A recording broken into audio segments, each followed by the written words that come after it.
I actually didn't notice it until about 3 or 4 days before I was hospitalized, so it kind of hit out of nowhere. Yeah. And so with myocarditis, there's like, it's like more or less like, it's a silent killer. That's what they call it as. So there's a lot of athletes who will have myocarditis and they don't even know about it. So it's kind of scary. People don't know they have it until they drop dead. Right. So that's where it's like, I'm actually very lucky I caught it when I did. Sometimes I do think about it. Sometimes I stop and think about it. I'm like, I don't want to think about all the possibilities that could have happened, because I just think about like what did happen and how it impacted me.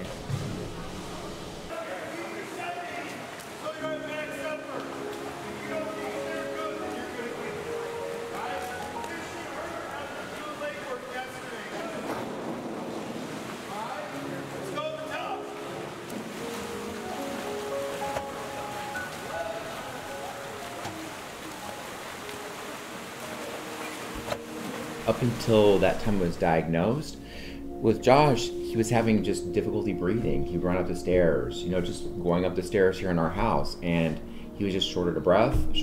We showed up at the emergency room thinking we were going to come home that evening, and we actually ended up in an ambulance driving all the way to the Riley Children's Hospital. Yeah. So, which was, the message from the doctor was, he's not going home with you. He's going to be on a monitor until he gets to the Children's Hospital.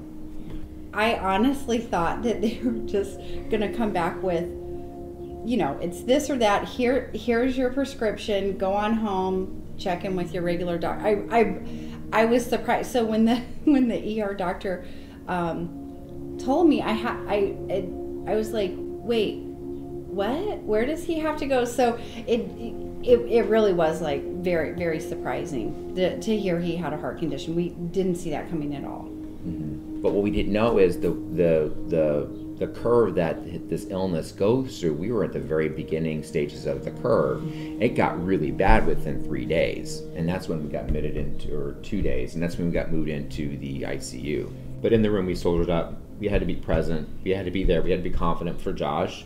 We didn't know how bad, but you could see the trend line that we were on with all the activity that was taking place. Escalation of the rooms, more medicine, more just stuff sticking out of his body, the CPAP. So we knew it was getting worse. We just had to be present in the room and kind of soldier as a parent for him, and then have our moments away. Yeah. Josh was motivated to get better. Yes. I would say that. He I don't think he didn't want to be there. Who would? But he wanted to get better. Yeah. He just knew that I need to get better. I'm walking around, everything is fine, everything looks good, so I should be able to leave soon, right? And the doctors, they knew there was going to be this kind of this hill we're going to have to climb and then come back down again. And so we didn't know all of that. We just knew that we were going to have to do something like that. But he was motivated to get better and get out of there. Yeah. And was always asking, can I go to the next step?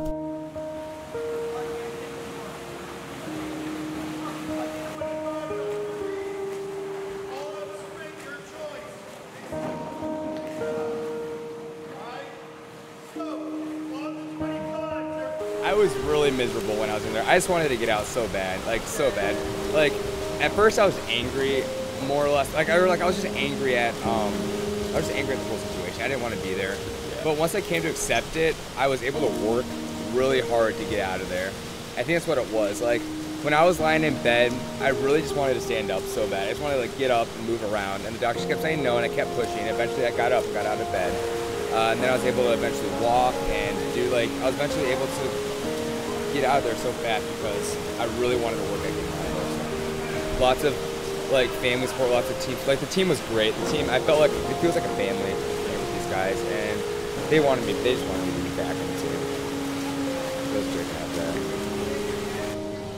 What happened, I'm kind of glad it happened in a way. It really did change how I lived my whole entire life. So I'll look back at it as a tough time, but a time that made a difference in my life. A time that changed things.